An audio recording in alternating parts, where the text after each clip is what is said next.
नमस्कार सर्व भावी अधिकारी मित्रमैत्रिणींनो, स्वागत आहे आपल्या लाडक्या एज्युकेशन चॅनलमध्ये.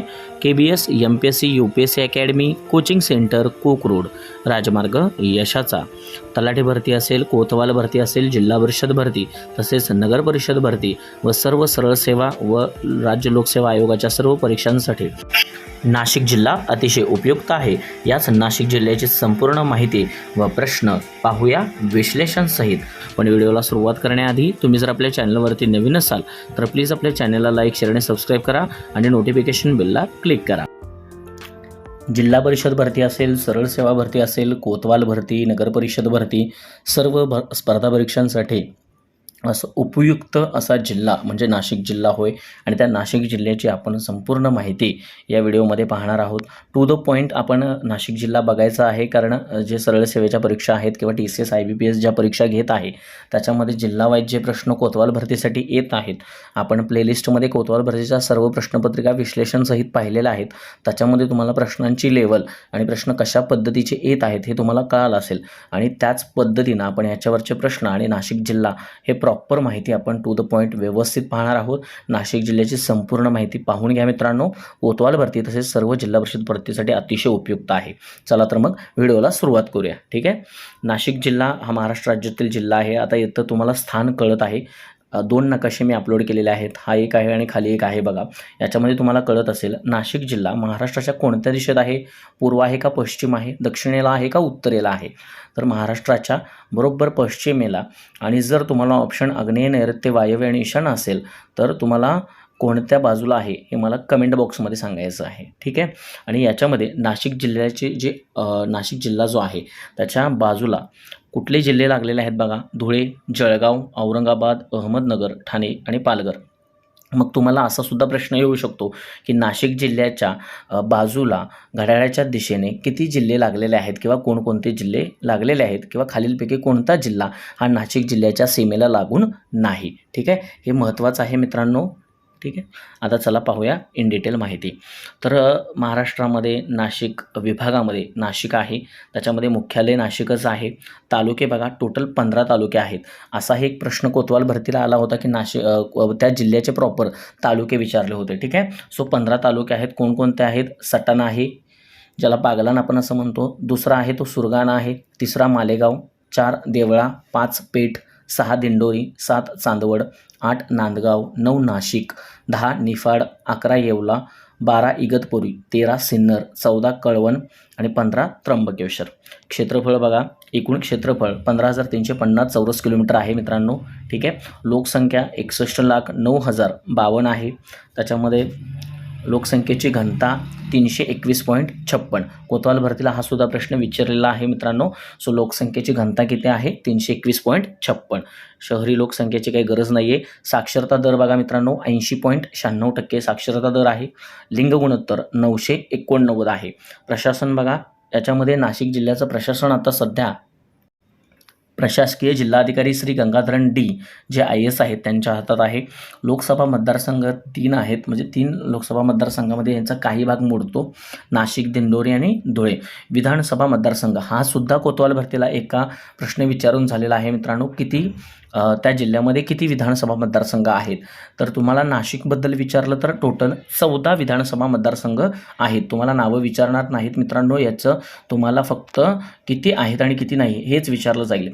एका कोतवाल भरतीला खासदारसुद्धा विचारलेले आहेत किंवा तिथे आमदार कोण असतील तर ते किती वर्षाचा कालावधी किंवा कुठल्या कालावधीमध्ये ते खासदार का आमदार होते हे विचारलेलं आहे.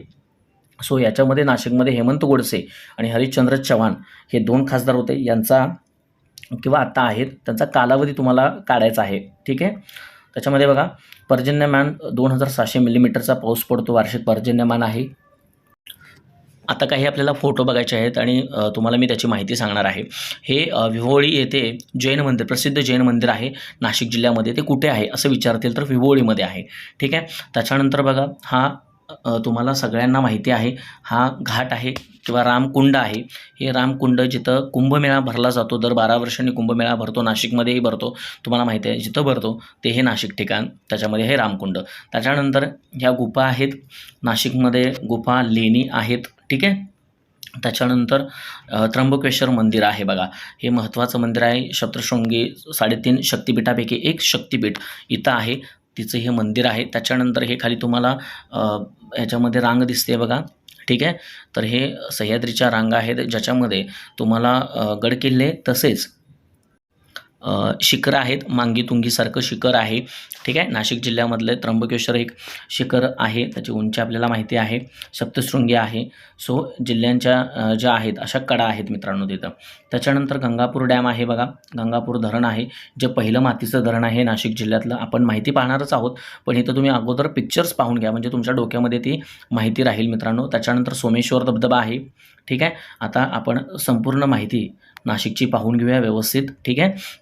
महाराष्ट्राचे नाशिक जिल्ह्याचे व नाशिक तालुक्याचे प्रशासकीय मुख्यालय नाशिकमध्ये आहे, हे तुम्हाला माहिती आहे. त्याच्यानंतर याच्यामध्ये गोदावरी नदीचा उगम हा नाशिक जिल्ह्यामध्ये होतो.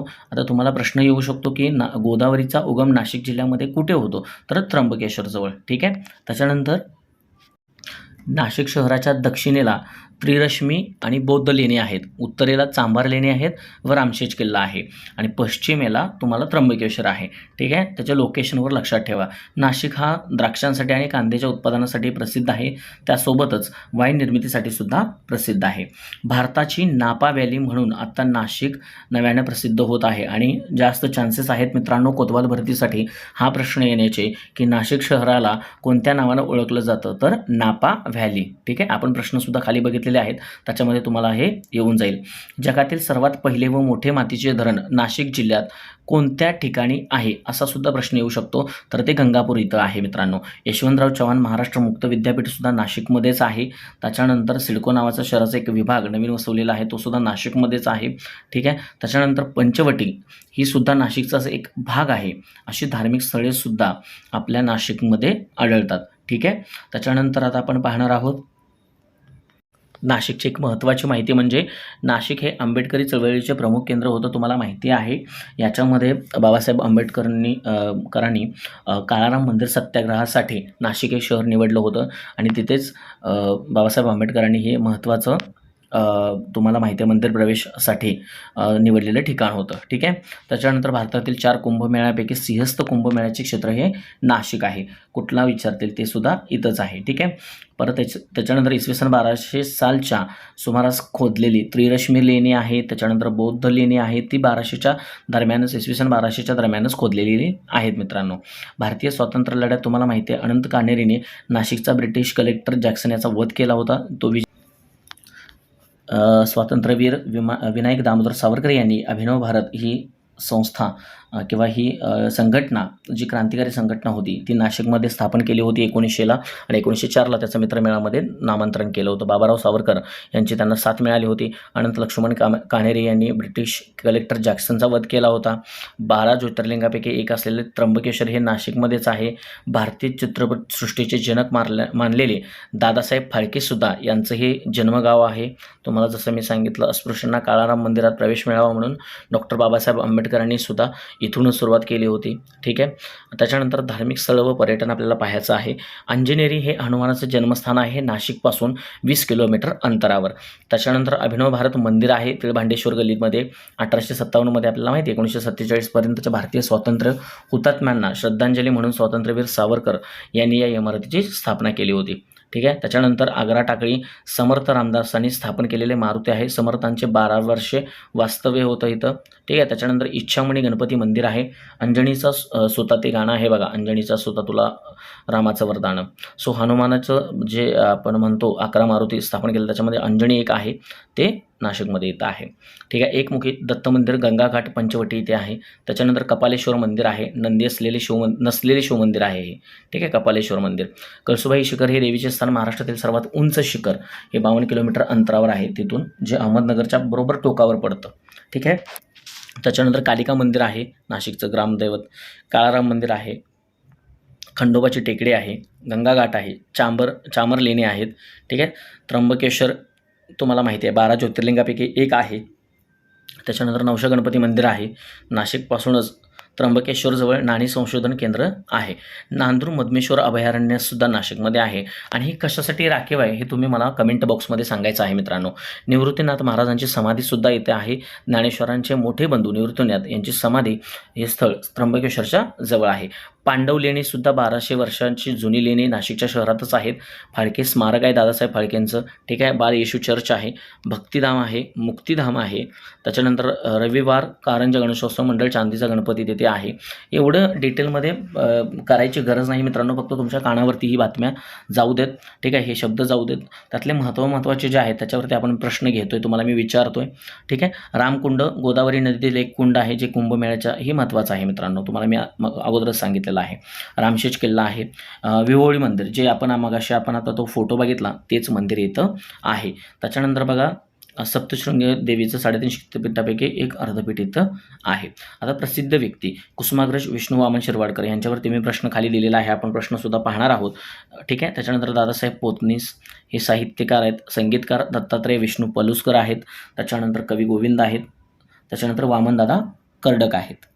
चित्रपटसृष्टीतील बरीच माणसं आहेत. दादासाहेब फाळके आहेत, ललिता पवार, वसंत शंकर कानेटकर, राजू पाटील, सायली भगत, चिन्मय उदगीरकर, अभिजित खांडेकर, अनिता दाते केळकर हे चित्रपट आहेत.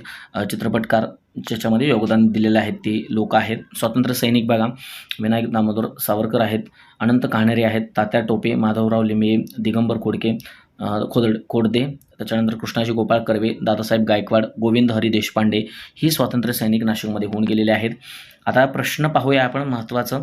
नाशिक विभागामध्ये किती तालुके आहेत? तुम्हाला मी वरती सांगितलेलं आहे नाशिक विभागामध्ये किती तालुके आहेत, मला कमेंट बॉक्समध्ये सांगायचं आहे. महाराष्ट्राचे नवनियुक्त राज्यपाल कोण आहेत? रमेश बैस आहेत मित्रांनो. रमेश बैस हे महाराष्ट्राचे नवनियुक्त राज्यपाल आहेत. कोतवाल भरतीसाठी सर्वात जास्त रिपीट झालेला हा प्रश्न आहे. त्याच्यानंतर बघा महाराष्ट्राचे महसुली वर्ष केव्हा सुरू होते? हा सुद्धा कोतवाल भरतीमध्ये रिपीट झालेला प्रश्न आहे, 1 ऑगस्ट. त्याच्यानंतर नाशिक जिल्ह्यामध्ये किती लोकसभा मतदारसंघ आहेत हेही तुम्ही मला कमेंट बॉक्समध्ये सांगायचं आहे. आत्ताच आपण डिस्कस केलेलं आहे. गोदावरी नदीचा जन्म कुठे झाला किंवा उगम कुठे झाला? तर त्र्यंबकेश्वरमध्ये उगम झालेला आहे. नाशिक जवळील छोट्या किल्ल्याचे नाव काय आहे? तर आत्ताच आपण पाहिलेलं आहे. कोणता किल्ला आहे तो? ते मला कमेंट बॉक्समध्ये तुम्ही सांगायचं आहे, ठीक आहे. त्याच्यामध्ये नाशिक जिल्ह्यामध्ये कोणते अभयारण्य आहे? नांदूर मधमेश्वर. खालीपैकी कोणत्या साहित्यिकाची नाशिक ही जन्मभूमी आहे? तर 2 साहित्यिक आहेत त्याच्यामध्ये विष्णू वामन शिरवाडकर म्हणजेच कुसुमाग्रज हे सुद्धा आहेत. मित्रमेळा ही संघटना कोणत्या क्रांतिकारकांनी सुरू केली? तर स्वातंत्र्यवीर विनायक दामोदर सावरकर. अलीकडे नाशिक शहर हे काय म्हणून प्रसिद्ध होत आहे? तर नापा व्हॅली म्हणून हे प्रसिद्ध होत आहे. कवी विष्णू वामन शिरवाडकर यांचे टोपण नाव काय? तर कुसुमाग्रज हे त्यांचं टोपण नाव आहे. भारताच्या तिन्ही संरक्षण दलाचे सरसेनापती कोण असतात? तर राष्ट्रपती असतात. त्याच्यानंतर बघा मित्रांनो, तो प्रश्न मी लिहिलेला नाही आहे, पण तुम्हाला सध्याचे राष्ट्रपती कोण आहेत? तर द्रौपदी मुर्मू आहेत. हे तुम्हाला माहिती पाहिजे. पंतप्रधान माहिती पाहिजेत. महाराष्ट्राचे मुख्यमंत्री उपमुख्यमंत्री माहिती पाहिजेत. त्याच्यानंतर स्वतंत्र भारताचे पहिले गृहमंत्री कोण होते? सरदार वल्लभभाई पटेल. हे सुद्धा प्रश्न आपण याच्यामध्ये इन्क्लूड करत आहोत, जरी मी इथं लिहिले नसले तरी. आणि याची उत्तरे मी मुद्दाम लिहिलेली नाहीत. ज्यावेळी तुम्ही व्हिडिओ बघणार आहे त्यावेळेस तुम्हाला हे प्रश्न दिसले की तुम्हाला उत्तरं लिहिण्याची सवय झाली पाहिजे, ठीक आहे. आपण प्रत्येक ह्याच्यामध्ये प्रश्न विश्लेषण बघितलेलं आहे. कोतवाल भरतीची प्रश्नपत्रिकासुद्धा विश्लेषण सहित पाहिलेलं आहेत. व्हिडिओ तुम्हाला आवडला असेल आणि आपण कोतवाल भरतीसाठी अजून नवनवीन व्हिडिओ टाकणारच आहोत, ठीक आहे. तर त्याच्यासाठी आपल्या चॅनलला लाईक, शेअर आणि सबस्क्राईब करायला विसरू नका मित्रांनो. आणि नोटिफिकेशन बेलला म्हणजेच त्या घंट्याला प्रेस करा, म्हणजे काय होईल, तुम्हाला येणाऱ्या प्रत्येक नवीन अपडेट, नवीन व्हिडिओ लवकरात लवकर मिळेल आणि तुम्ही अपडेट राहाल मित्रांनो, ठीक आहे. व्हिडिओ आवडला असेल तर चॅनलला लाईक, शेअर आणि सबस्क्राईब करा. धन्यवाद.